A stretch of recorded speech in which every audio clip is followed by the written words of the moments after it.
एक नॉर्मल इंसान जो आज मार्केट को आज 2026 में लेट्स से इंट्रोड्यूस हुआ मार्केट से, उसका क्या आइडियल अप्रोच होना चाहिए? एक ही अप्रोच से मार्केट में आए वो कि ये कोई मैजिक वॉट नहीं है कि आज 10 लगाया कल 20 मिल गया।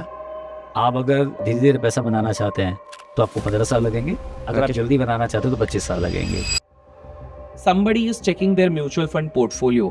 वो क्या एक रेड फ्लैग होना चाहिए? लेट्स से रिटर्न्स तो दिख रहे हैं, but what should be that alert signal कि boss you should now be careful कि अब रिडीम करना ज्यादा बेटर हो? जैसे आप अंडर परफॉर्मेंस को क्वेश्चन मार्क करते हो ना, हमेशा आउट परफॉर्मेंस को भी क्वेश्चन मार्क कीजिए। आप जब रनिंग कर रहे हो प्रैक्टिस के लिए, let's say when you are going to go for marathon, आप ऑन एन एवरेज हर दिन कितने देर दौड़ रहे हो? एक टाइम पे तो मैं 100 किलोमीटर वीकली माइलेज निकाल 100 किलोमीटर वीकली माइलेज, जिसमें संडे को लॉन्ग रन होता था बिटवीन 21 से 35 किलोमीटर।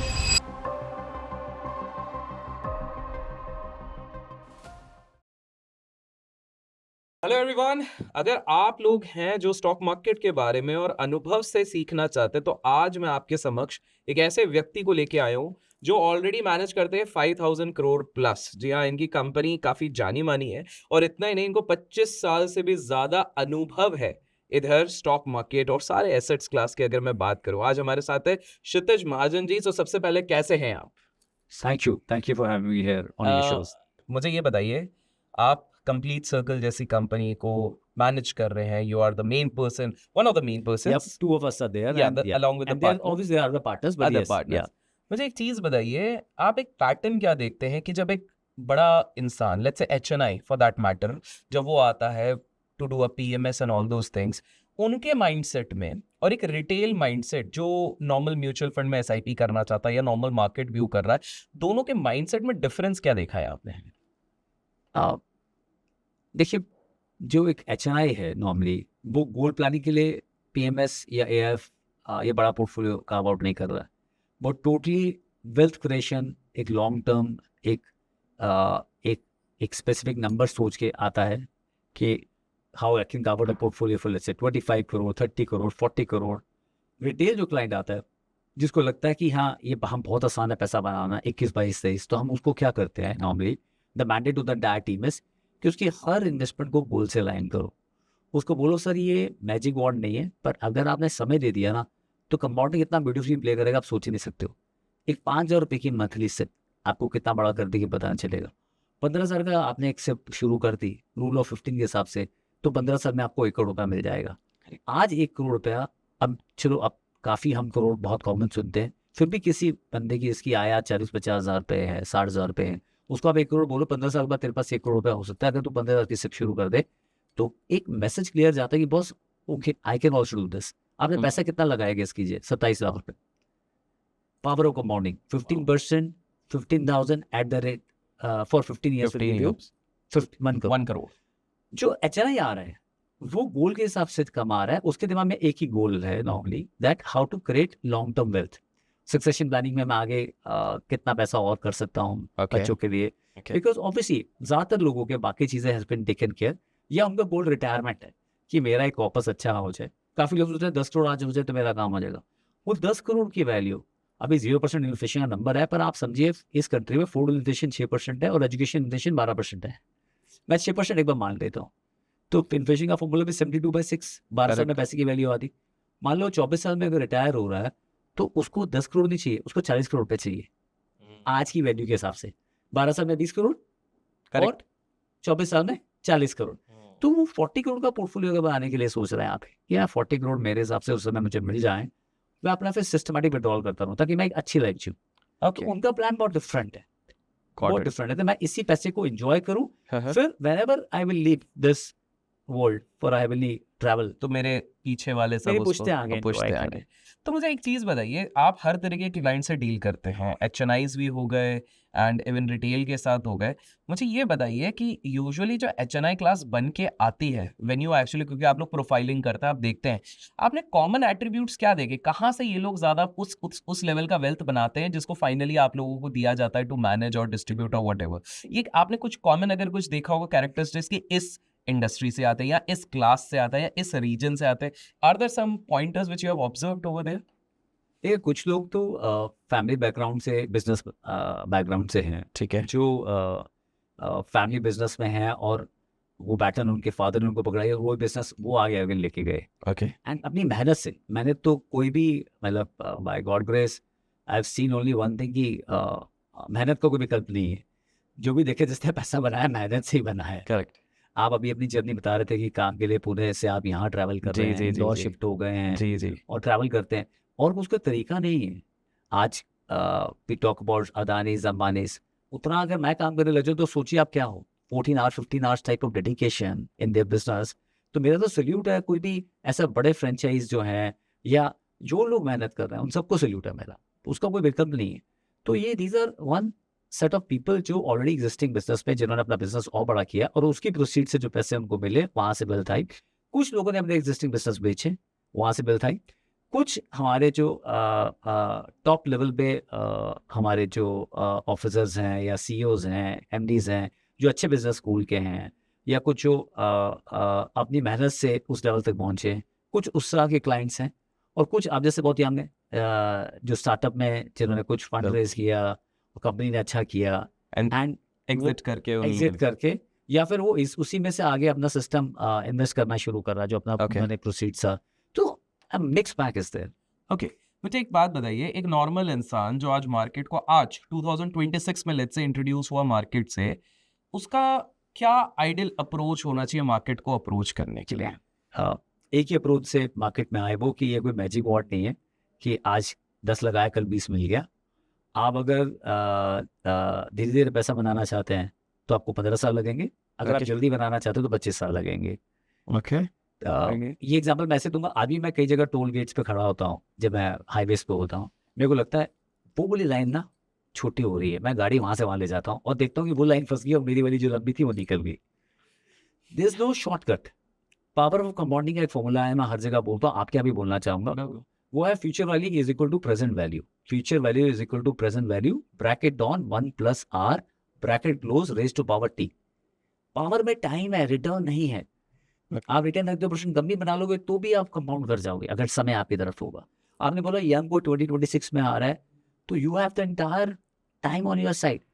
अगर 18% में ना भी ग्रो किए, 18% में ग्रो किए तो 20 साल में 20 गुना हो जाएगा, पर आप 15 में भी ग्रो किए तो 30 साल में 64 गुना हो जाएगा, 64 times. So I'm saying all you have to do is ensure 20% of your salary। मान लीजिए किसी की सैलरी 25,000 रुपीज है, आप ठीक है। पहले दिन ही उसे 20,000 पकड़ लीजिए कि आपको 20,000 ही मिली, 5,000 की सिप कर दिया आपने। ओके अब आप कल को आपकी सैलरी 20 भी लगती है, मैनेज करते हैं ना कैसे भी करके अपने Correct. एक्सपेंसेस को। करेक्ट जो कर सकते हो 10% 20%, मैं तो 20% बोलता हूँ, आप जो कर सकते हो उसको सिप पे डाल दो। ओके आपने एक डिसिप्लिन अप्रोच कर लिया, you will not repent your life कि दैट मैंने पैसा नहीं बट सर कहीं ना कहीं एक डर रहता है। एग्जाम्पल के तौर पे आपने अपनी इंडस्ट्री में सुना होगा एक US 64 करके एक स्कीम एक समय पे आया था 90s में। 90s में a lot of people had put up the money thinking कि हम तो इधर लगा रहे हैं और हमारा पैसा बनेगा, सिप से लेके सब कुछ। सर वो कोलैप्स हो गया। आई थिंक मोर देन 60,000 या 50,000 करोड़ कुछ इस प्रकार के नंबर्स आ रहे थे। People lost, blocked, whatever. बहुत बड़ा अमाउंट बहुत बड़ा amount था उस समय के हिसाब से। So and even recent times में फिर कुछ लोगों को लगा कि debt funds are the safest funds, तो उन्होंने इन्वेस्ट किया था। लेकिन 2018-19 के आसपास फ्रैंकलिन का एक IL&FS क्राइसिस के बाद एक फियास्को आया था जिसमें कि पता लगा कि इनसेन रिडम्पशन के कारण there were certain collapses. Sir एक डर ये भी रहता है कि वन ऑफ मूवमेंट आज कोई देख के मेहनत से, उसको ये नहीं पता 15 साल बाद क्या होगा, वो कुछ किसी फंड, स्पेसिफिक फंड में SIP करे जा रहे विद द एंटिसिपेशन की सर की मैंने बात सुनी and I will make like 15,000 15 year 15% के हिसाब से मेरे 1 करोड़। फिर वो बचा ही नहीं, अब क्या किया जाए? So just to make things clear, Franklin ने रिडम्पशन स्टॉप कर दी थी 1.5 साल। करेक्ट। उसके बाद उन्होंने 6-8% नॉर्मली डेट फंड में जो रिटर्न होता है 1.5 साल का, मान लो 9% होता है, उन्होंने उतना उससे 1-2% कम करके रिटर्न पूरा पैसा वापस करा। ओके यस, IL&FS क्राइसिस में कुछ फंड्स पे कुछ पेपर थे जिनके कारण उन फंड्स के रिटर्न थोड़े नेगेटिव हो गए, बट इवेंचुअली मोर और लेस लोग अपने प्रिंसिपल वैल्यू पे निकले जाता। ठीक है। सेबी इतना, हमारा जो रेगुलेटर है सेबी इतना ज्यादा प्रोएक्टिव रिटेल इन्वेस्टर है कि आप आज की डेट में चाहकर भी कुछ ज्यादा कुछ कर नहीं सकते हैं, आपके पास ऑप्शन ही नहीं है। देखिए बड़ा सिंपल सा प्रोसेस है, आपने पैसा डाला एक म्यूचुअल फंड में, अब वो आपकी मिस गाइडेंस के कारण हो सकता है आप ऐसे फंड में डाल दो जो अभी टॉप पे गया है। जैसे लोगों ने कुछ डिफेंस फंड में डाला, पैसा टॉप पे ही आता है, स्मॉल और मिड कैप में एक साल में डाला तो उसकी पिटाई हो रखी है। ठीक है। कई बार जेस्टेशन लंबा हो जाता है आपका कि आपको रिटर्न नहीं मिल रहा, पर अगर आप बने रहेंगे ना रिटर्न आ जाता है। सो फंड मैनेजर है, उसने नैव एलोकेट कर दिया है, उसने कंपनी अंडरलाइन बाइंग करी है, उस फंड हाउस की प्रॉफिटेबिलिटी भी रिटर्न बनाने पे बनती है। अभी पीछे हमने एक्सिस के भी कुछ एक दो इश्यूज सुने, पर वहां पे कोई इन्वेस्टर को नुकसान नहीं हुआ। अगर कुछ प्लस माइनस हुआ कंपनी में तो they have been taken into task और वहाँ काफी टीम चेंजेस हुए। So I am saying some time yes it's always good to be watchful, but आपको करना क्या है कि अगर आप खुद कर सकते हैं बहुत अच्छी बात है, अदरवाइज सेबी के बहुत रजिस्टर्ड इन्वेस्टमेंट एडवाइजर्स हैं, काफ़ी ब्रोकर्स हैं जिसके थ्रू आप इन्वेस्ट कर सकते हैं। ओनली प्रॉब्लम है जब आप बहुत शॉर्टकट ढूंढने की कोशिश करते हैं, यार इस फंड में जो रिटर्न है वो 30% आया, मैं इसमें इन्वेस्ट कर दूँ। एक इशू हमारी इंडस्ट्री में ये है थोड़ा सा, दैट कई पोर्टल्स में जो रिटर्न दिखता है ना, जो भी फंड की परफॉर्मेंस दिखती है वो पास्ट परफॉर्मेंस के हिसाब से दिखती है। करेक्ट। जब ये it's clear cut mention mutual fund की एड में भी चलता है कि पास्ट परफॉर्मेंस का कोई रिलेवेंस नहीं है फ्यूचर परफॉर्मेंस से, बट क्लाइंट क्या देखता है, ये फंड का रिटर्न 3 साल में 100 गुना हो गया, स्मॉल कैप में हुआ जैसे 21-22-23 में, मिड कैप में हुआ, मैं इसमें लगा दूं। आप समझिए एक कंपनी है अंडरलाइन, म्यूचुअल फंड में क्या होता है अंडरलाइन में, इक्विटी में बिजनेसेस बाय होते हैं, वो बिजनेस 18-20% से ग्रो कर रहा है, तो आपका पोर्टफोलियो जो है 15-16% से ग्रो कर सकता है, पॉसिबल है कि कर सकता है, पर आपकी एक्सपेक्टेशन कैपिटल मार्केट से 12-13% होने चाहिए, इससे ऊपर नहीं होनी चाहिए। ऊपर जो आया वो आपका बोनस, आप यंग हैं, अगर 12% में भी ग्रो कर रहे हैं तो 6 साल में पैसा डबल है। 72/R का एक फॉर्मूला होता है कंपाउंडिंग का, 12 साल में 4 गुना, 18 साल में 8 गुना, 24 साल में 16 गुना, 30 साल में 32 गुना। आज अगर आप 21-22 में आपने जॉब शुरू करा है, 52 टाइम में आपके 100 रुपए की वैल्यू कितनी होगी सोचिए, 3200। करेक्ट। अभी 12 ऐसे म्यूचुअल फंड है जिसकी नैब 1000 से ऊपर है।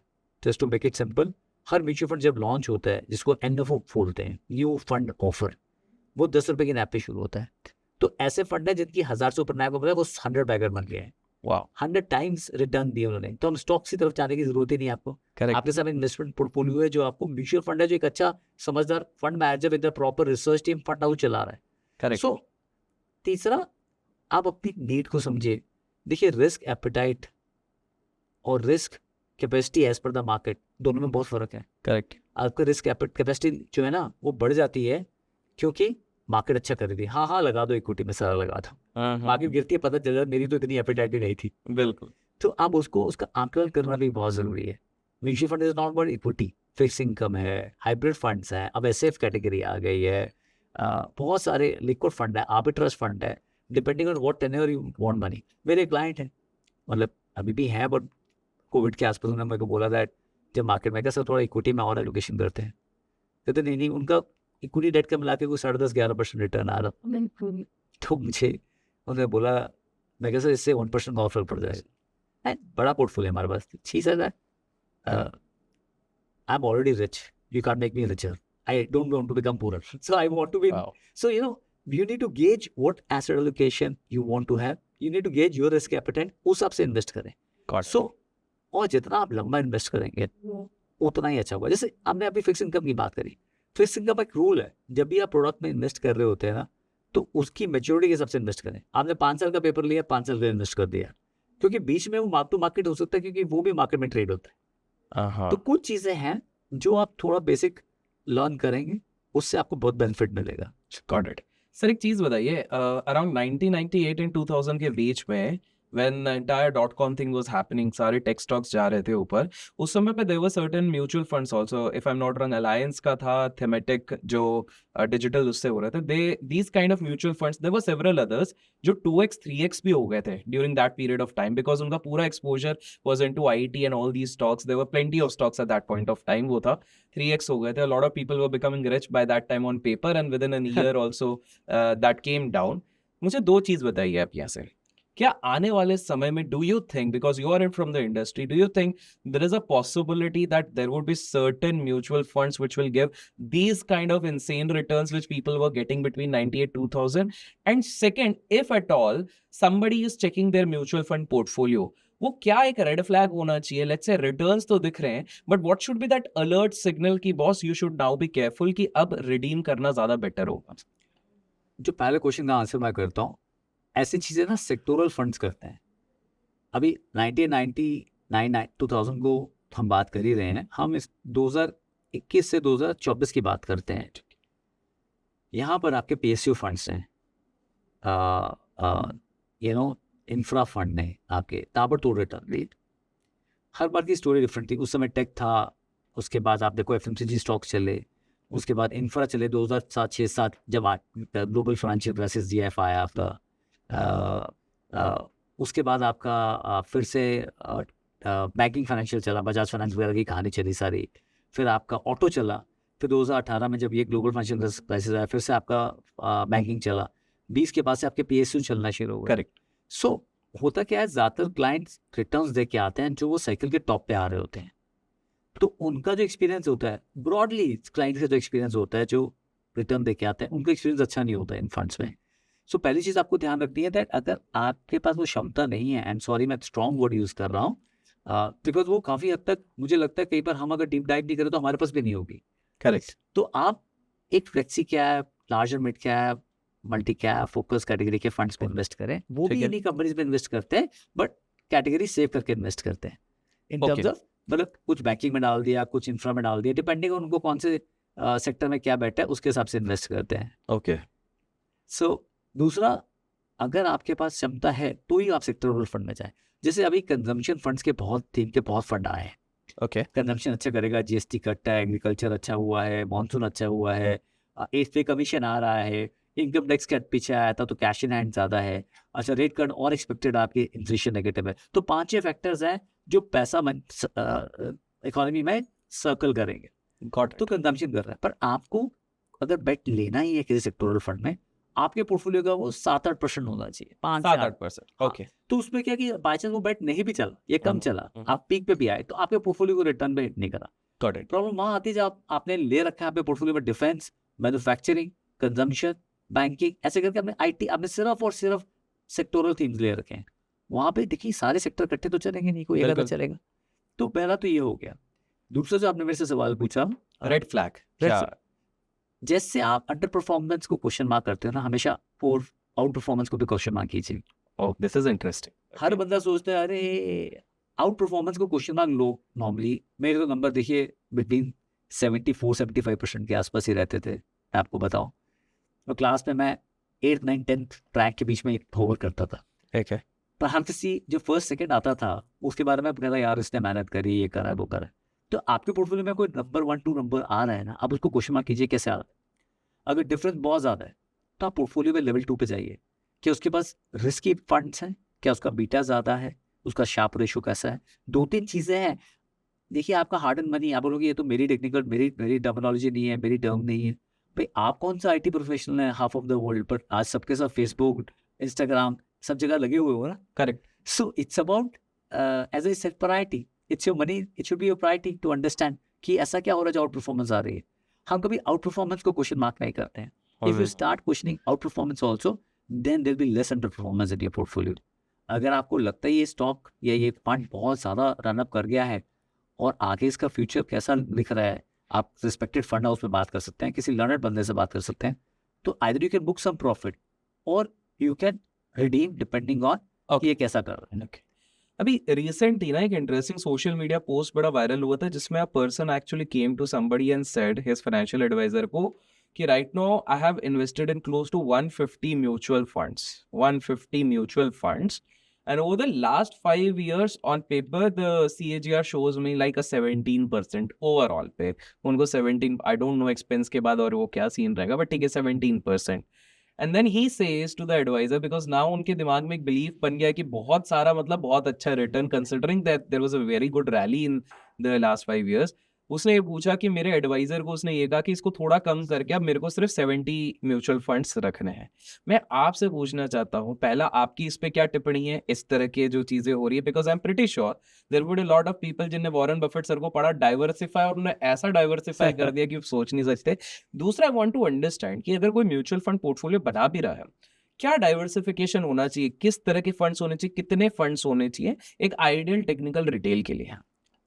सो आपका portfolio across mutual fund, stocks, bonds, deposit, gold, जो मर्जी आपने ले रखा है वो एक पेज पे आना चाहिए। ओके।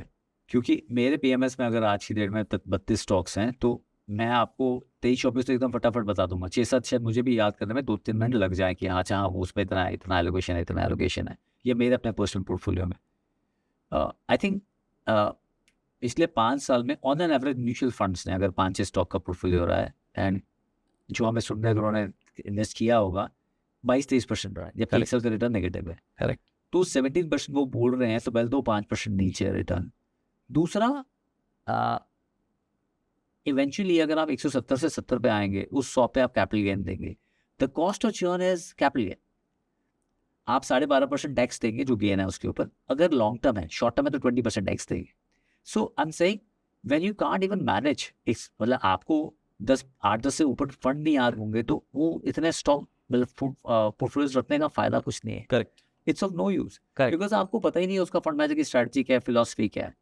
आपके पोर्टफोलियो में on an average 6-7 super fund नहीं होने चाहिए। 6 से 7 से ऊपर नहीं। इक्विटी की बात मगर मैं ठीक है। कर दूं, 7 भी थोड़े ज्यादा, 6 ही फंड होने चाहिए। ठीक पर चलिए 6-7 ले लीजिए, जिसमें आप एक सेक्टोरल बेट डाल देते हैं, ठीक है। जिसमें से कॉम्बिनेशन डिपेंड करता है। अगर आपकी एज का कोई है तो उसका एक स्मॉलर मिड कैप में होना चाहिए। ठीक है। लार्ज कैप मैं कहता हूँ अवॉर्डेबल है, उसकी जगह आप इंडेक्स फंड ले लीजिए, नेक्स्ट निफ्टी ले लीजिए। कुछ स्मार्ट बीटा फंड्स भी हैं, ठीक है। जहाँ पे इंडेक्स को कैसे स्मार्टली प्ले आउट करना है, उसमें 20 बेस्ट, 50 में से भी 20 बेस्ट कैसे निकालना है, आप ये भी दे सकते हैं।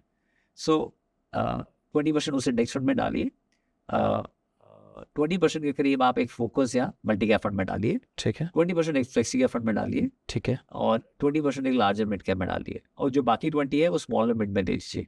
जो स्मॉलर मिड में नहीं करना चाहते हैं, लेट्स से फॉर एग्जांपल, वो 2 इंडेक्स फंड ले सकते हैं, एक नेक्स्ट निफ्टी 50 ले सकते हैं, एक स्मार्ट बीटा इंडेक्स ले सकते हैं।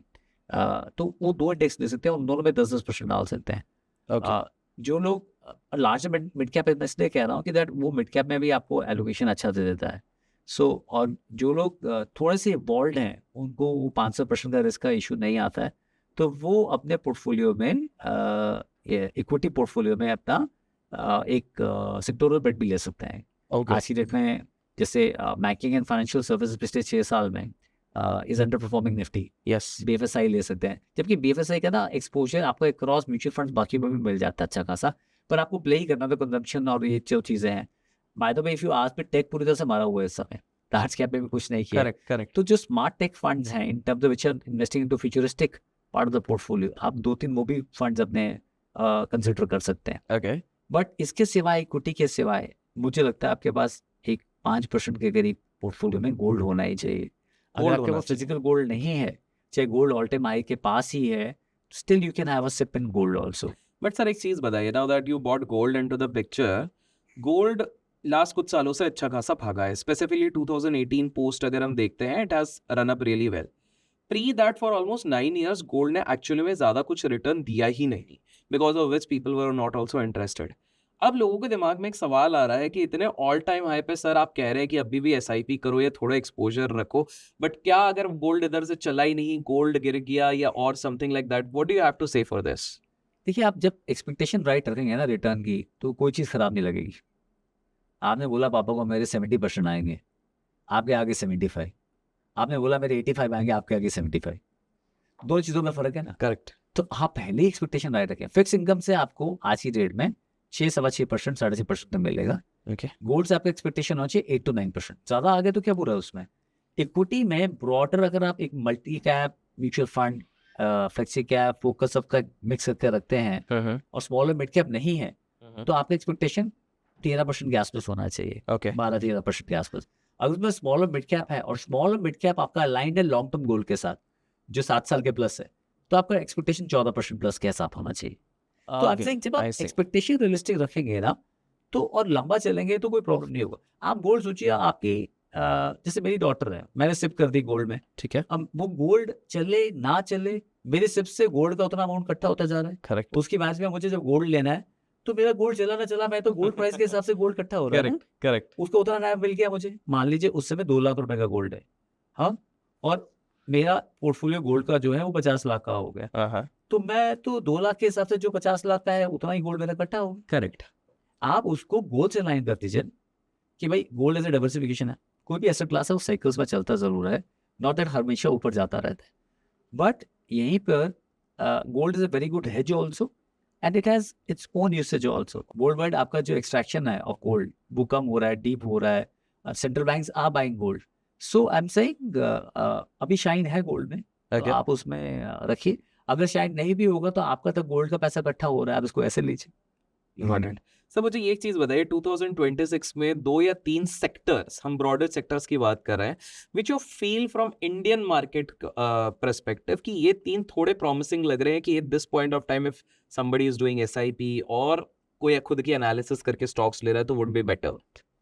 मैं एक चीज बोलता हूँ आपको कि आप ना एक पोर्टफोलियो में अगर सेक्टोरल फंड नहीं भी लेना मत लीजिए।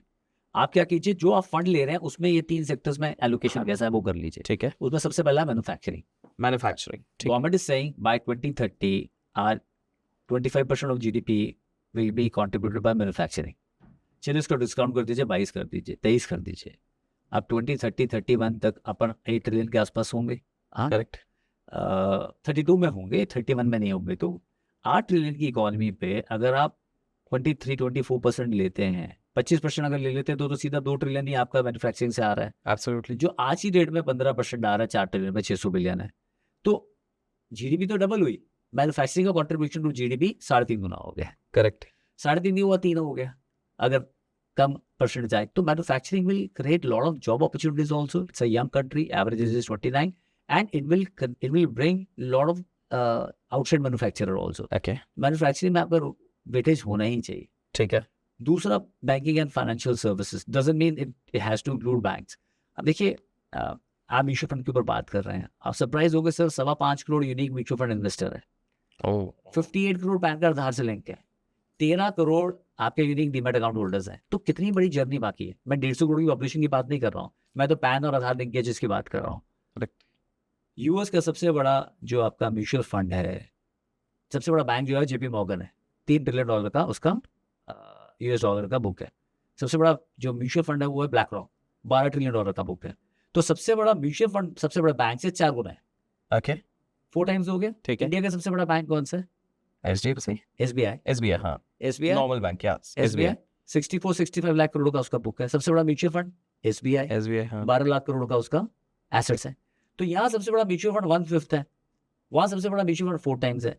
I am not saying 4 time हो जाएंगे, मुझे लग रहा है अगले 8-10 साल में ये 1:1 तो होगी इक्वेशन। सो आपके पास अच्छे म्यूचुअल फंड हाउस जो लिस्टेड है वो होने चाहिए, आपके पास अच्छे ब्रोकिंग अकाउंट्स हैं कंपनी जो है वो होनी चाहिए, आपके पास सीडीएसएल कैंप्स जो इनेबल कर रहे हैं वो होने चाहिए। भाई आपने सेक्टर अलाइन किया, ये सेक्टर अच्छा करेगा, फिर आपने उसके नीचे उसकी एक पूरी विनिंग चेन बना दी, करेक्ट, जिसको वैल्यू चेन बोलो, विनिंग चेन बोलो, कि इनमें कौन कौन से वैल्यू ऐड करेंगे। आपने हाउसिंग फाइनेंस कंपनी ले ली जो स्मॉल सेक्टर या फिर जो छोटे टिकट साइज करती हैं। अब हाउसिंग फाइनेंस में तो सफिशिएंट का एक्ट भी लगा हुआ है, तो 30 लाख के कब तक का लोन तो आप लोकल लेवल कोर्ट में भी ऑफ कर सकते हो। अच्छा, इंडिया में क्या है, घर की जो वैल्यू है, जो आप लोन ले रहे हो वो कम है, घर की वैल्यू ज़्यादा है उससे। तो आई एम सेइंग बहुत कम डिफॉल्ट्स आते हैं जो हम हाउसिंग लोन में आते हैं। ओके, ओके, दूसरा, गवर्नमेंट सपोर्ट करती है Correct. लोन पे। आज लोन ही आपका इतना कम हो गया, अब एक आधा कटर हुआ तो 7 से नीचे होम लोन हो जाएगा। बिल्कुल, तो कौन सी ऐसी कंपनी है जो उस सेक्टर में है, कौन सी ऐसी कंपनी है जो अच्छे ब्रोकिंग हाउस है, कौन सी ऐसी कंपनी है जो अच्छे म्यूचुअल फंड हाउसेज है, कौन सी अच्छी कंपनी है जो अच्छी एनबीएफसीज है। क्योंकि जैसे ये जो अभी लॉ आया है आपका लेबर लॉ, लोग उसका इम्पैक्ट नहीं समझ रहे हैं। आज किसी को कैश में सैलरी मिल रही है या किसी को अकाउंट में सैलरी मिल रही है, ही हैज अ ट्रैक 6 महीने का, उसको बनी के पास या फिर एक अनऑर्गेनाइज मार्केट से जाके उसको 4 के ब्याज पे चीज लेने की जरूरत नहीं है। उसके पास आज एक्सेस हो जाएगा, लोन का एक्सेस हो जाएगा, उसका क्रेडिट स्कोर हो जाएगा। अब समझिए सैलरी अकाउंट में आने का कितना बेनिफिट होता है। आपको कहीं भी जाना, वीजा लगवाने के लिए सैलरी सर्टिफिकेट देना पड़ता है। बिल्कुल, क्रेडिट स्कोर आ गया, आपके पास एलिजिबिलिटी आ गई, आपके पास लोन का एक्सेस हो गया। वो चीज जो आप 40% में ले रहे थे, आपको 15-16% में पर्सनल लोन मिलना शुरू हो जाएगा। एब्सोल्युटली, उसका रोटेशन आएगा। तो एनबीएफसीज में कौन सी ऐसी कंपनीज हैं जो काम कर सकती हैं? फिर जो बैंक्स अच्छी वैल्यूएशंस पे हैं, कौन से जो काम कर सकते हैं? तो वैल्यू चेन जब बनाते हो सेक्टर की, जब आप ऐसी चीजें सोचने लग जाओगे ना, तो इतना मुश्किल है नहीं है। तो ये आपने बना लिया, मैन्युफैक्चरिंग का बना दिया। तीसरा, मुझे लगता है एनर्जी थीम बहुत अच्छा करेगा। हमें तो 6 थीम पसंद है, पर अगर मेरे से पूछे एनर्जी थीम बहुत अच्छा करेगा। ओके, 3% डेटा सेंटर्स है इंडिया में, और इंडिया कंज्यूम करता है 20% data, thanks to people like you जो अच्छा डेटा बनाते हैं और दुनिया देख रही है वो। जी, तो 20% का गैप कितना, 3% के साथ इन हाउस डेटा सेंटर्स होंगे आपके पास, आज आप रिन्यूएबल एनर्जी की बात कर रहे हो, इंपॉर्टेंट है एनर्जी। तो काफी लोग जैसे एनटीपीसी थर्मल में भी 80 गीगावाट लेके आ रहे हैं, and just example I am taking, this is no stop recommendation, but I am saying हर कंपनी जो है उसमें काम कर रही है रिन्यूएबल में, हाइड्रोजन में, तो उसका वैल्यू चेन आपने बना दिया सारे के ओके साथ। ओके न्यू एज बिजनेसेस हैं जो आने वाले टाइम में बहुत बड़े होंगे। अब इसमें से यूएस में जितने भी बड़ी कंपनीज हैं which are more than $1 trillion market cap, कौन सी कंपनियां हैं? Amazon, Apple, Microsoft, Google, Nvidia, Tesla, सारी न्यू एज कंपनीज ही तो हैं आपकी। करेक्ट सो फेसबुक, तो यही इनमें से कोई बड़ी कंपनी होगी। तो इंडिया में भी जो 6-7 हैं, मुझे नहीं पता कौन सी बड़ी होगी। आपने क्या करना है, वैल्यू चेन बनानी है 5 लोग बास्केट की, उसमें से एक आधा कोई हिट जो कर बन जाएगा। गया वो आपका तो आई थिंक ये 3-4 सेक्टर भी अगर आप ले लेंगे, obviously consumption is one of the key sector which will gain from GST cut, which will gain from good monsoon, which will gain from now 8th pay commission, which will gain from rate cuts, which will gain otherwise because of income tax cut. Got it. But sir मुझे एक चीज़ बताइए, when you से consumption और ये सारी आपने जो sectors इतने प्यारे प्यारे बताए हैं, आपने इसमें बोला न्यू एज कंपनीज ना। इंडिया में जो देखा जा रहा है हाल फिलहाल का ट्रेंड ये चल रहा है कि there has been a lot of debate कि न्यू एज कंपनीज जिस वैल्यूएशन पे अब लिस्ट होना शुरू हो रही हैं, विच इज़ इनसेन। आपने हाल Right. फिलहाल में देखा होगा जब हम ये डिस्कशन कर रहे हैं, काफ़ी सारे ऐसे आईपीओज आए हैं जो काफ़ी अनरियलिस्टिक पी वैल्यूएशंस पे भी आए हैं लिस्टिंग, मतलब उनके अर्निंग्स के अगेंस्ट पे जिस हिसाब से वो वैल्यूएशन दे रहे हैं वो बहुत वो है। तो 2 सवाल यहाँ पर है, डू यू रियली थिंक कि new age companies in India will also grow at that level? Because हमने अभी तक अमेजॉन लेवल का, माइक्रोसॉफ्ट लेवल का, ओपन आई लेवल का, एनवीडिया लेवल का कुछ भी एटलीस्ट एज ऑफ नाउ तक नहीं देखा है on that scale. So first of all, is it really worth while investing into new age companies? And second is, ये जो न्यू एज कंपनीज में इतने ज़्यादा वैल्यूएशंस पे आ रहे हैं, क्या ये सही में सस्टेनेबल वैल्यूएशंस हैं? So इसमें ना 2 एस्पेक्ट्स हैं। हाँ, देखिए प्राइस टू अर्निंग तब होगा जब अर्निंग होगा, कुछ जगह तो अर्निंग ही नहीं है। जी ओके, जहाँ अर्निंग्स हैं वहाँ इतना एब्रेशन है। ये सारी कंपनी ना प्राइस टू सेल पे वैल्यू होनी चाहिए। I also refrain from investing into all this new ideas, पर कुछ बिजनेसेस हैं जहाँ हम इन्वेस्ट करते हैं, वो इसलिए कि they are more of a data centric companies. Okay कल को कितना बड़ा गेम हो सकता है विच इज अनइमेजिनेबल। एग्जाम्पल देता हूँ, and again this is for education purpose. Zomato कोई 20 लाख से 25 लाख ऑर्डर डिलीवर करता है डेली बेसिस पे, ठीक है। जोमेटो का counter part in China, forgetting the name, delivers 2 crore orders on a daily basis. आपकी पर कैपिटल जीडीपी जो है वो $2700 है। जब आपकी जीडीपी 5000 होगी, कोई भी घर पर नहीं खाना बनाना चाहेगा। आज इंडिया में पहले 20 करोड़ के करीब लोग जो थे वो एम्प्टी स्टमक्स होते थे, आज वो नंबर जो है 5-6 करोड़ रह गया आपका। So eventually when you go up the ladder, आपकी ईटिंग आउटसाइड वैसे भी और ज़्यादा शुरू होगा। अभी जोमेटो का एक सिस्टम है ब्लिंकिट, जैसे जेप्टो है, ब्लिंकिट है, इंस्टामार्ट है। So Blinkit is not a food और grocery delivery company, it's a comfort deliver company. ये कंफर्ट डिलीवर कर रही है आपको। आपको बैठे बैठे आपको चाइनीज चाहिए, आपको प्रिंट आउट चाहिए, आपको फोटोग्राफ चाहिए, आपको गिफ्ट चाहिए, आपको आईफोन चाहिए, आपको एसी चाहिए, आपको क्या चाहिए बताइए। Absolutely. You are getting basically वो आपको काउच पे चिपका रहे हैं, that you get so much of comfort. आपको जब छोटे होते कुछ कोई मेहमान जाता, आपको और मुझे जाना पड़ता था ब्रेड लेके जाने के लिए, अब ऐसे जाने की मुझसे लाने जरूरत के ही नहीं लिए। पड़ती है। आपको जाने ही नहीं। बिल्कुल। अच्छा, उसमें क्या 5-6 लोग आए, मल्टी कुजीन आप मंगा लीजिए, आपने क्या खाना है, आपने क्या खाना है, पहले तो जो बना है वो बना है, आपने खाना खाइए, Absolutely. अदरवाइज चाहिए। सर यही होता था ना system. Correct. So I'm saying it has lot to do with that, the type of comfort. It's much more addictive than anything else. Comfort Correct. is वो काउच टू, एक I think कुछ लोगों ने शुरू किया, आपने रनिंग से शुरू की थी बात, काउच टू 5K ऐसे शुरू किया हुआ है। Now they are making 5K to couch. क्यों जाना है मुझे बता। आपको other day I was running and there was a group who was celebrating someone's birthday, वो केक भी वहाँ से आ गया और कैंडल्स भी कहीं से मतलब जो भी चीज़ें आ रही थी सब वहाँ से आ गए। और वहाँ से 9 बजे के आसपास, ये कौन सा आपका है, चाय बार है, कुछ ऐसा है, चाय सुट्टा बाहर कुछ है, वहाँ से चाय का वो भी आ गया पूरा का पूरा। सो आई एम सेइंग, मतलब please understand it's a very different business. They are giving a live data points कि कहाँ पे क्या सेल हो रही है, क्या नहीं हो रही है। अब वो कैसे अनफोल्ड होगा, I really don't know. All I am saying is companies like Blinkit, companies like Swiggy, Zomato, Policy Bazaar, Paytm और any other new age companies, one has to consider them कि ये 5-7% आपके पोर्टफोलियो में अगर है, ओवरऑल बास्केट में 10% है, तो आपको पेशेंस दिखानी पड़ेगी इन कंपनीज में। The cash which they burn is more of a capex, इनके लिए वो कैपेक्स है. Okay. So and not that every company has become $1 trillion in US. अब ये टोटली आपका लक है कि कौन सी बार है. But you can't ignore this field because this is a very fast upcoming field, which is, and yes, we are not at all comfortable with the valuations of many of the companies. We have not participated in any of the new companies जो अभी recently list हुई हैं, and it's in public domain. We have not participated. Okay. Okay. आप marathons run करते हैं, correct? बिल्कुल सही sir. तो कितने, मतलब क्या डिस्टेंसेस रहते हैं, क्या क्या आपने कवर किया, थोड़ा वो बताइए पहले. सो मुझे लगता है दैट इन्वेस्टिंग में जैसे आप एक डिसिप्लिन फॉलो करते हो, वैसे अपनी लाइफ में भी डिसिप्लिन फॉलो करना चाहिए. इनफैक्ट फिटनेस एक ऐसी जर्नी है जो हमें ब्रेन वाइज भी एजाइल करता है, अपने काम में भी बेटर करता है, और अपनी लाइफ में आगे बढ़ने को बहुत मोटिवेट करता है. It you get adapted to good habits basically. So I am an ultra marathoner.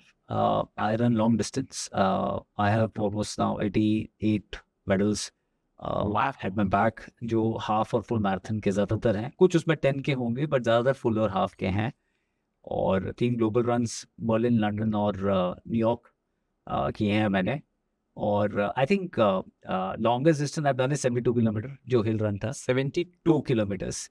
So India में कई रेसेस हैं आपके, जो 100 माइल्स की एक रेस है, जो हमने अगर बॉर्डर पिक्चर सबने देखी हो तो वो आपका जैसलमेर से लोंगेवाला तक का है, उसे डेथ रेस कहते हैं. अपने यहाँ पे डिफरेंट फॉर्मेट्स हैं. और आफ्टर वन स्टेज ना, आपकी लड़ाई आपके शरीर से कम और दिमाग से ज़्यादा है. तो वो कहता है हर लड़ाई आप यहाँ से लड़ते हो, यहाँ से जीतते हो और यहाँ से हारते हैं. तो एटलीस्ट आपको अपनी दिमाग को ट्यून करना है कि मुझे भागना है. उसके लिए ऐसा नहीं कि आप एक दिन उठ के भागना शुरू कर दो 100 कर लोगे. एक मसल मेमोरी होती है जो आपकी लेग्स में होती है, उसको पता है हाँ भागना है. उसको बिल्ड करने के लिए डिसिप्लिन चाहिए. So discipline is far better than excellence. आज ये शो जो आपने किया है और जो कर रहे हैं आगे बात, हम इन्वेस्टिंग पे ज़्यादा है और फिटनेस पे कम है, पर किसी भी फील्ड में आप ले लें, discipline is far better than excellence. क्योंकि आपको पता है आपको सुबह उठना है, आपको ये रिजीम फॉलो करना है. सोशल मीडिया की बात हो रही है, पर मैं बहुत कम चाहता हूँ सोशल मीडिया पे, बिकॉज मेरा 11-12 घंटे का एक डिसिप्लिन अप्रोच है, which I give on a weekly basis to my self. I been just awarded as one of the fittest CEO among 40 in the country. But I think मैंने इसलिए नहीं किया था, ये तो नई चीज़ आ गई. हमेशा 40 अंडर 40 सुना होगा जी. ये कुछ नया इनिशिएटिव आया है, and God is very kind. ऊपर वाले की बात हुआ. पर मुझे एक चीज़ बताइए, दिस इज़ वेरी इंटरेस्टिंग. पैसे की दौड़ में अक्सर लोग कहते हैं कि ये जो बड़े बड़े लोग होते हैं, या इरेस्पेक्टिव ऑफ बड़े लोग, even if somebody is working in some corporate house, कोई मेहनत करके VP बनता है, कोई मेहनत करके मैनेजरियल पोस्ट पे जाते हैं, और उनका ये कहना है, मैं अपनी ही फैमिली रिलेटिव्स की बात कर रहा हूँ, जब मैं उनसे पूछता हूँ, बड़ी बड़ी कंसल्टिंग फर्म में जो वर्क कर रहे हैं, मैं उनसे पूछता हूँ कि बॉस थोड़ा बहुत चल लेते हो ना यार, मतलब at least walk for a while, if nothing else 30 minutes walk तो करते हो. बोले अभिषेक हमारे पास टाइम ही कहाँ है, रातों रात मीटिंग हो जाती है, दिन भर हमको लैपटॉप पे रहना पड़ता है overnight, and consulting it's a very tedious job. तो हाउ डिड यू बैलेंस? क्योंकि मैं चाहता हूँ कि जो हमारे व्यूअर्स हैं वो केवल सिर्फ कमाए ना, एक होलिस्टिक लिविंग जिसको कहते हैं वो करें. How do you do that? Because you are manage such huge fund, इतनी सारी रिस्पॉन्सिबिलिटीज है, इतनी meeting, how do you do that? So it's all about priority. अगर आप मेरे से पूछते हैं, अगर आपकी प्रायोरिटी है तो वो चीज़ हो जाएगी. आपकी प्रायोरिटी है कि मुझे काम करना है, मैं काम के लिए तो मना कर ही नहीं सकता हूँ. कर्मशील तो हम सबको होना पड़ेगा. पर आगे जो आप पैसा कमा रहे हैं, आप काम क्यों कर रहे हैं? पैसा कमाने के लिए, पैसे कमाने के लिए, अच्छे लाइफस्टाइल के लिए. बट आफ्टर एज अगर वो फिटनेस आपकी नहीं मेंटेन हुई, तो आप अपने आप में फेस करेंगे दैट जो पैसा कमाया वो यूज ही नहीं हो पा रहा है. सो अगर आप उसको राइट स्पिरिट में यूज करना चाहते हैं, आपको टाइम निकालना पड़ेगा. चाहे आप अपनी स्लीप पे, देखिए सबसे बड़ा जो आपका हीलर है ना, वो आपकी स्लीप है. ठीक है. मैं भी वो चीज़ों को फेस करता हूँ कई बार. ठीक है. क्योंकि अगर आप ठीक से सोते हैं, जो आप कहते हैं कि हाँ अच्छी नींद लेते हैं, अगर आप अच्छी नींद का मतलब नहीं 10 घंटे सो रहे हैं, मतलब ऐसी साउंड स्लीप जिसे बोलते हैं, अगर लेते हैं, तो सबसे बड़ी हीलिंग तो आपकी बॉडी की वहाँ होती है. उसके सिवाय आप, आज मैंने बोल दिया 10 घंटे वीक में निकालें, हर चीज़ में ना स्टेप बाय स्टेप चलिए. आप आधा घंटा दीजिए, आप उठिए, हर 15 मिनट में आप शो कर रहे हैं, कुछ कर रहे हैं, 1 घंटे के बाद आप 10 मिनट का राउंड लीजिए. ये तो करना ही पड़ता है. अभी आपकी कोलीग ने मुझे बोला कि सर आप ऊपर आ जाएं, थोड़ा शो लेट हो रहा है. मैं कहा नहीं यार, नीचे धूप इतनी अच्छी निकली हुई है, मैं यहाँ वॉक ले लेता हूँ. तो मैं नीचे वॉक करता रहा. ऊपर आके बैठना ही था, वेट करना है. तो फोन पे कुछ बात करनी है, कुछ क्लाइंट से बात करनी है, मैं नीचे जाके कर लिया, मैंने कॉल कर लिया.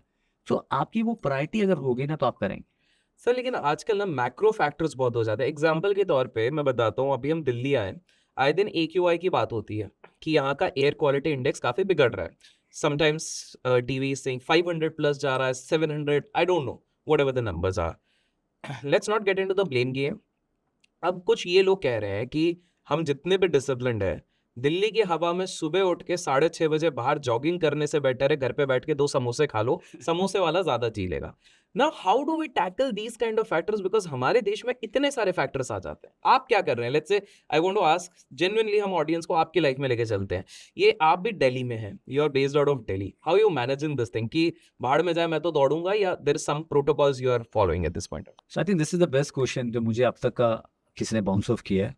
सो आपका शो तो अक्रॉस इंडिया, अक्रॉस सब कॉन्टिनेंट कई जगह लोग देखते होंगे, हमारे भारतीय जो बाहर हैं वो भी देखते होंगे. अब मैं दिल्ली में हूँ, ज़्यादातर लोग तो दिल्ली में नहीं है ना, हाँ, दिल्ली एनसीआर में. चलिए मान लिया हम दिल्ली एनसीआर वालों को अगर ड्रेस कर रहे हैं, I don't prefer going out in this weather for the run. Yesterday evening I was at Siri Fort. मैंने चेक किया, सिरी फोर्ट का इको 170 था. मैं आपको Okay. बताता हूँ, मैंने स्पेसिफिकली जिस एरिया में मैं भाग रहा हूँ मैंने चेक किया 170 था. ऑब्वियसली मेरे घर पे एयर प्योरीफायर है, तो मैं कल संडे था तो अच्छी हवा लेके काफ़ी देर से लेके निकला वहाँ से, ठीक है. और सीधा मैं अपना शाम को जब मैंने चेक किया 170 के आसपास है. After a long I have gone for a run outside after long. Otherwise I go to gym and run on treadmill. Now many people say treadmill running is bad. Yes, it's bad if the quality of shoe is bad, if the quality of shoe is average, और अगर treadmill बहुत average है, it's really bad. वो तो गड्ढों वाली सड़क पे भागोगे वो भी ठीक नहीं है. Correct. So please understand, and obviously this is not right. हमें बाहर ही भागना चाहिए या बाहर ही करना चाहिए. पर आप जिम में भी जाते हैं फिटनेस के लिए, अगर एवरेज जिम होता है उसकी मशीन ठीक नहीं होती तो आपकी बॉडी पे आता है. करेक्ट. सो बहुत लोगों को लगता है रनिंग इज वेरी इजी. या इट इज इजी, बट अगर आप सीरियसली इसको लेना चाहते हैं अपनी लाइफ में, एक fitness as a you know routine में फॉलो करना चाहते हैं, देन आपको उसको थोड़ा सा सीरियसली लेना पड़ेगा. And I am with you, will not make sense सटी उठ के जाओ और भागो रोड पे, मतलब ही नहीं है. But wherever there is a dense forest, wherever there are trees, like Siri Fort है, जहाँ पना है, मैं साउथ दिल्ली की बात करता हूँ, मेनी प्लेसेज आर देयर, वहाँ रिजर्विस AQI लेस होगा जहाँ की ओपन रोड्स की. तो Okay. आपको अपने आप को ट्यून करना है कि मैं उठ के जाऊं और भागूं. एंड एक बात अच्छी बोली, अपने समोसे खाने वाला लंबा जिएगा. जो समोसा खाएगा और उसमें वो खुश हो रहा है तो वो पक्का लंबा जिएगा. मैं आपको बता रहा हूँ. एंड ऑफ द डे हम कुछ भी कर लें, मैं आप भाग लूँ, आप वर्कआउट कर लो, कोई योगा कर ले, कोई स्विमिंग कर ले, अगर वो खुश नहीं है ना अंदर से, तो वो वोंट सर्वाइव. वो सर्वाइव नहीं कर पाएगा. ओके. बट मुझे ना इसमें एक और आपको पूछना है फ्रॉम द रनर्स पर्सपेक्टिव. एक और साइंटिफिक थ्योरी ये कहती है कि when you are actually doing any sort of cardio या रनिंग या ये सारी चीजें हो रही हैं, तो आपकी बॉडी बहुत बार, अगर आप जब एक्सट्रीम पे जाते हो, बिकॉज जब आप मैराथन्स की बात करते हो तो वो मसल्स को ब्रेक डाउन करती है. Yes. And in a longer run it has been said कि if you are just running, it may not be the best thing to do, because आपकी बॉडी मसल्स ब्रेक डाउन करती जा रही है. तो initially let's say काफी लोग जो बहुत हैवी होते हैं, to lose out the weight they keep on running running running, और उनका वेट लूज भी होता है, बट उनको दूसरे रिपरकशंस होने लग जाते हैं. How do you suggest, let's say कोई ये वीडियो देख रहा है, obviously they are looking from investment perspective also, but हमारे चैनल की खासियत है कि we do a lot of other discussions as well, Right. Holistic approach पे. तो अगर कोई देख रहा है, यहाँ से इंस्पायर हो रहा है कि अगर सर कर सकते हैं तो मैं क्यों नहीं, तो उसे कौन सी चीजों का ध्यान रखना चाहिए? How do you handle this particular situation? So आपको मसल स्ट्रेंथ करना ही है रनिंग में, सब में, कम वर्ड्स में. अगर आपको लग रहा है, प्लीज अंडरस्टैंड, आपके ग्लूट्स, आपके क्वाड्स, आपके थाइस, आपकी कोर, ये सब पुश करते हैं. जब आप भागते हो बॉडी का मूवमेंट ऐसे होता है. ठीक है. तो जब तक वो स्ट्रॉन्ग नहीं होंगे, यू विल फेस प्रॉब्लम. मेरे साथ हुआ last year. I lost lot of weight also because of excessive running. So आपको हफ्ते में 2 से 3 दिन मसल स्ट्रेंथ रखना है, जो कोर का रखना है. मैं बाइसेप ट्राइसेप्स की बात नहीं कर रहा हूँ. ओके. और क्या कि हम सब ना, मतलब normally I have scene when I was into body building, हम सब ऊपर की बॉडी पे ज्यादा ध्यान देते हैं. करेक्ट. कहीं ना कहीं हम वो लोअर लोअर बॉडी को पे देखते बिल्कुल. नहीं है. पर जबकि फाउंडेशन तो वो है ना, ये लेग्स है या बॉडी खड़ी है आपकी, ठीक है. तो जब तक वो फाउंडेशन स्ट्रांग नहीं होगा कैसे होगा? So I think, and believe me, body सबसे अच्छा जो आपका दोस्त है आपकी बॉडी है. जिस दिन आपने सोच लिया ना आप उसे रिवैम्प करना चाहते हैं पूरा, वो ऑटो मोड में रिन्यू होना शुरू हो जाएगी. राइस, नेल टूटते हैं, नए आ जाते हैं, स्किन कटती है, नई आ जाती है, बॉडी रीजनरेट करती है, और बॉडी आपको बहुत बहुत बहुत साल तक आपको दोबारा आपका साथ देने को तैयार होती है. आप किसी भी बड़े स्टार को देखो, कोई 60 पे लूज कर रहा है, कोई 65 पे बॉडी बना रहा है. Try to stay away from artificial inputs in your body. When you say artificial inputs, do you even say आजकल वे का बहुत कल्चर चल रहा है in different forms people are taking? Are you saying avoid that as well? I am not against way, Okay. मैं वे के against नहीं हूँ, पर वे शुड बी, अगर आप प्रोटीन के लिए वे ले रहे हैं वो आपका 30-40% इंग्रेडिएंट वे का होना चाहिए, और वो भी एक राइट सोर्स का होना चाहिए. I am totally against, because हर चीज में अडल्ट्रेशन है. सो आप प्लीज बी केयरफुल अबाउट कहाँ से आप बाय कर रहे हैं. देखिए ये एक्सटर्नल सोर्स ऑफ प्रोटीन और एक्सटर्नल चीजें हैं, इसमें आप डील्स के बजाय ना आप प्योरिटी और श्योरिटी देखिए. That is something which is important. So 7 days in a week, 1 day should be a rest day. जिस दिन आप कुछ नहीं करो, आप खाओ पियो जो करना है करो. एक दिन तो आपको बॉडी को भी रेस्ट देना पड़ेगा ना. Correct. एक दिन रोज ही चला जा रहा है, ऐसा नहीं हो बिल्कुल. सकता. 2 दिन आप कम से कम अपना कोर पे, कम से कम 2 दिन कोर का आपका वर्कआउट होना चाहिए. Core has nothing to do with your upper body. Okay. आपका कोर एंड आपका लोअर बॉडी का जो आपका वर्कआउट 2 दिन कम से कम होना चाहिए, और 3 से 4 दिन आप रन कर सकते हैं. आप जब रनिंग कर रहे हो प्रैक्टिस के लिए, let's say when you are going to go for marathon, आप ऑन एन एवरेज हर दिन कितने देर दौड़ रहे हो, और दूसरा आपको उस पर्टिकुलर पीरियड में डाइट कैसा रहता है? Is it like very carb centric, is it like very protein rich, किस प्रकार से रहता है आपका? सो मैं आपको तीनों जो मैं ग्लोबल मैराथन से बता देता हूँ. एक टाइम पे तो मैं 100 किलोमीटर वीकली माइलेज निकाल रहा हूँ. 100 किलोमीटर वीकली वीकली. माइलेज, जिसमें संडे को लॉन्ग रन होता था बिटवीन 21 से 35 किलोमीटर तक. Okay. And then you taper down. Initial आप ऊपर जाके लेके जाते हो, बिकॉज देखो मसल को मेमोरी देनी है, ये भाई भागना है 42 kilometre. Just for the information of everyone, half marathon 21.1 kilometre होती है, फुल मैराथन 42.2 किलोमीटर होती है. माइल्स में 26.1 माइल्स, ग्लोबली वो माइल्स में जाता है. ओके. इनफैक्ट कंप्लीट सर्कल का इन्वेस्टमेंट फिलॉसफी माइल्स है, जो मेरे पार्टनर ब्रदर जो बहुत सोशल मीडिया में एक्टिव हैं, गुरमीत, जो उसने ये डिफाइन किया था, क्योंकि मैं रनर हूँ इसलिए मेरे उससे माइल्स डिफाइन किया. ओके. सो माइल्स होती है. तो जब आप 42.2 किलोमीटर आपको भागना है और फास्ट पेस पे भागना, मेरा बेस्ट टाइमिंग 3 hour 48 minutes अभी तक का, वाओ. जिस पे मैंने किया Wow. हुआ है. एंड उनका कट ऑफ कुछ जगह 7 hours होता है, कुछ जगह 8 hours होता है cut off, because all these marathon want people to qualify. वो जीते हैं, और जीतने का मतलब है कि आपने जिस दिन सोच लिया कि ये बैलेंस भागने वाला, आपने उसी दिन जीत गया पहले तो आप, फिर आपने प्रैक्टिस किया. तो आपको कोई भी चीज़ की प्रैक्टिस करनी है, कम से कम उसमें 3 से 4 महीने देने हैं. 120 दिन दीजिए अगर आप ज़्यादा आप रनिंग को ऑलरेडी कर रहे हो, पर 10-15 किलोमीटर कर रहे हो.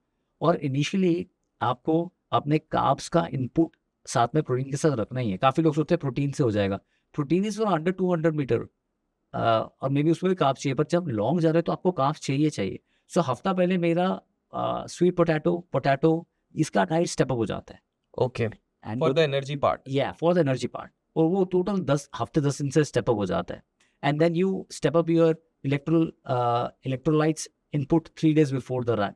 Then okay. you keep on drinking water. हर जगह मेरे को फिर भी क्रैम्प्स आए, जबकि मैंने सॉल्ट भी लिया, इलेक्ट्रिक भी लिया, बिकॉज तीनों जगह ठंडी जगह थी जहाँ मेरे ग्लोबल मैराथन हुई हैं. पर इंडिया में अगर आपने हाइड्रेशन आपने अच्छा रखा हुआ है, तो यू कैन डू वेल. अगर जैसे पोल्यूशन नहीं है तो आप अच्छा कर सकते हो, बहुत अच्छा कर सकते हो. But yes, because I have said something, you go and start training yourself, that's not the right thing. This is something which can give you lot of injuries also. आप एक प्रॉपर कोच रखिए, okay.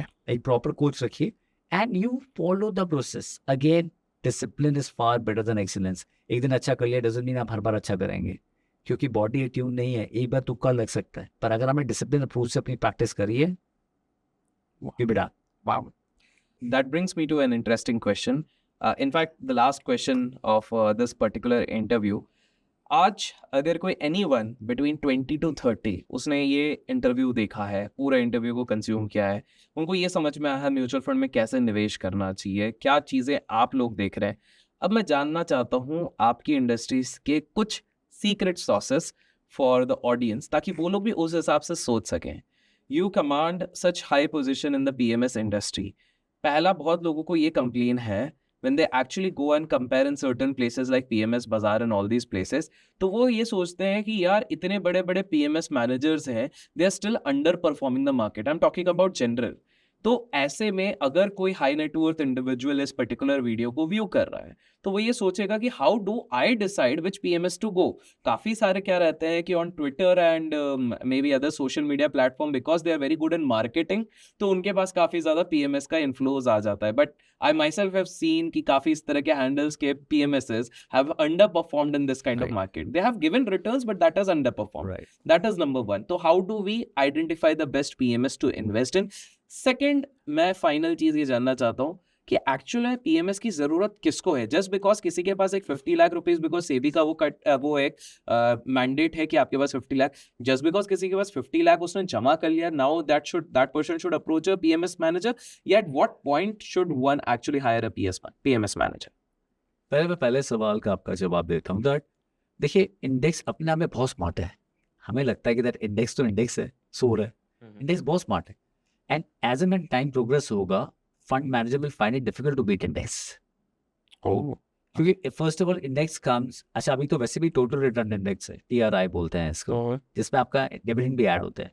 Index comes without any expense. First of all when you manage a fund it comes with expense, चाहे वो आप direct expense लें mutual funds में या regular expense लें, एक्सपेंस तो है ये। दूसरा, आप एक्टिवली कुछ फंड्स पे, कुछ स्टॉक्स पे, कुछ सेक्टर्स पे बैठ करके बैठे हैं, पर इंडेक्स जो है वो तो अपनी परसेंटेज कन्फिगरेशन में बैठा हुआ है, और वो 50 स्टॉक्स का या 500 स्टॉक्स का या 30 का, जो भी आप इंडेक्स लेना चाहते हैं। सो वहाँ पर एक्टिव चर्न कई बार कुछ फंड से भी ज़्यादा हो जाता है। Be surprise at it, specially PMS की बात करूँ तो, क्योंकि इन एंड आउट आपके जो हो रहे हैं स्टॉक्स, उससे बहुत फर्क पड़ता है। आप कोई कन्विक्शन लेके बैठे हुए हो, अच्छा म्यूचुअल फंड में तो आपका चर्न का कोई कॉस्ट है नहीं है, पीएमएस में तो there is a cost of a churn when you churn. Correct. So I am saying as and when we grow, index investing and ETF investing will grow, and Okay. it's in the favor of clients only, कि आपके पास कम cost के funds आए, और ये this is a future which we have to accept. India में अभी तक ETFs में लिक्विडिटी कुछ जगह तो बहुत अच्छी है, पर कुछ जगह उतनी नहीं मिलती है, तो मार्केट मेकर कई बार मार्जिन ज़्यादा बनाता है। तो you have to be careful, please invest in ETFs for sure, but be careful about जहाँ मार्जिन कम हो मार्केट मेकर के, वो आपको पता चल जाएगा ट्रैकिंग एरर से। बहुत सारी चीज़ें होती हैं विच इज गिवन, आप पढ़ेंगे तो पता चल जाएगा। Now second thing, coming to the second question जो आपने मेरे से पूछा, पीएमएस की जरूरत किसको है? PMS is a customized solution. It's not one size fits all. So let's say we have 4 here sitting here. Many PMS they run like जो ज़्यादातर underperform कर रहे हैं, जो who are running like more like a glorified mutual fund or a model approach. वहाँ पे एक size के पास से it becomes very difficult to outperform because size becomes huge. But let's say if you and me are coming in different point in time, how your and my stocks can be same. So a right approach to PMS is that you customized it for a client, Okay. because it's a personal demat account holding of client whose PO is with you, power of attorney. So mutual fund में आप redemption जब लेते हैं तो you take money back. In PMS either you can take your money back or you can take your stocks back. उस दिन जो भी आपके stocks हो, because these are your stocks only. Correct. PMS is not meant for someone who's having 50 lakh or 1 crore in the portfolio. Somebody who's in excess of 2.5-3 crore, वहाँ पे PMS आना चाहिए। Okay. क्योंकि एक सिंगल जगह आप पैसा डाल रहे हैं, अब वो कहते हैं डाइवर्सिफाई नहीं है, बहुत डाइवर्सिफाइड है पीएमएस। अंडरलाइंग आपके पास 18, 20, 30 depending on fund manager stocks है, तो उतना डाइवर्सिफाइड है। But somebody is having only once year, I don't suggest that 50 lakh should go in PMS for sure, वो बिल्कुल सही नहीं है। Okay. कस्टमाइज्ड है, बहुत सारे पीएमएस मैनेजर्स जो हैं कभी वो परफॉर्म करेंगे, कभी नहीं करेंगे। मैंने एग्जाम्पल दिया था ना आपको, स्कूल में एक फर्स्ट और सेकेंड आपस में 2 बच्चे कम्पीट करते हैं, पोर्टफोलियोज में ऐसा नहीं होता है। प्रशांत साहब अपना वैल्यू में अपने PSUs पे कमीशन लेके बैठे हुए थे, उनके जाने के बाद प्ले आउट हुआ, तो पूरा प्ले आउट हुआ ना। सो कभी आपकी बेट चलेगी, कभी मेरी बेट चलेगी। So I think important for any client to understand that उनकी एक्सपेक्टेशन कैपिटल मार्केट से क्या है। मान लीजिए किसी ने कहा कि यार मेरा PMS, किसी पोर्टफोलियो मैनेजर ने बोला 16% रिटर्न आपको देना चाहिए, वो 17 दे रहा है और पिछले 6 साल का रिटर्न 17 है। अब 6 साल में 1-2 साल ऐसे होंगे जब वो अंडर परफॉर्म करेगा। वो हर फंड करता है अपनी जर्नी में, बाय द वे। अगर वो ओवरऑल 6-7 साल के बाद भी अपनी जर्नी में अंडर परफॉर्म कर रहे हैं इंडेक्स को, देन यू शुड क्वेश्चन। आप कम से कम 5 से 6 साल का टाइम तो इक्विटी में किसी भी फंड मैनेजर को दीजिएगा, क्योंकि कई बार ऐसा होगा। अब देखिए 21 से 24 तक वैल्यू थीप चल रहा था, आपको ग्रोथ लेके बैठा हुआ है। चलिए लकीली इंडेक्स, ब्रॉडर इंडेक्स में वैल्यू नहीं है, पर 500 BSE 500 में तो वैल्यू के बहुत स्टॉक्स हैं। Correct. तो आप you will tend to underperform. So I am saying, but if you give 4-5 years time to a portfolio manager, तो आप उसमें देखेंगे अगर आप लॉन्ग टर्म में ओवर परफॉर्म कर रहे हैं, बेटर कर रहे हैं, देन यू आर सॉर्टेड। पर अगर हर साल का रिटर्न कंपेयर मत कीजिए। हर साल अगर 15% बनता ना, पूरी दुनिया FD में से पैसा निकाल के इक्विटी में डाल देती। That's the beauty of equity, Correct. That's a premium you पे फॉर दैट रिस्क, और इसलिए आपको वो प्रीमियम मिलता भी है रिटर्न में, बिकॉज आपने रिस्क लिया है इक्विटी में इन्वेस्ट करके, जो 5 साल के बाद रिस्क ही नहीं है। 5 साल तक Correct. अगर आप आ रहे हो और 5 साल से कमा रहे हो तो रिस्की है। वाओ वाओ, आई थिंक इससे ब्यूटीफुल एंडिंग नहीं हो सकती सर इस कॉन्वर्जेशन की। First of all thank you so much, thank you. आप यहाँ पर आए and you have actually guided all our audience really well around. We have not just talked about aspects of investing, we have also talked about fitness, running, right. as well as mutual fund, holistic view रहा। तो first of all thank you so much for coming to our channel and guys I hope आप लोगों को भी इस particular podcast से काफ़ी कुछ सीखने मिला है। I'm pretty sure you're gonna demand कि हम सर को वापस लेके आए, तो कमेंट्स में ज़रूर आपके questions पहले से लिख दीजिएगा and please do write part 2 if you want to see him back on this channel। So एक और बार मिलेंगे अपन एक और धमाकेदार एपिसोड के साथ। Till then keep learning and keep growing। Thank you sir। Thank you.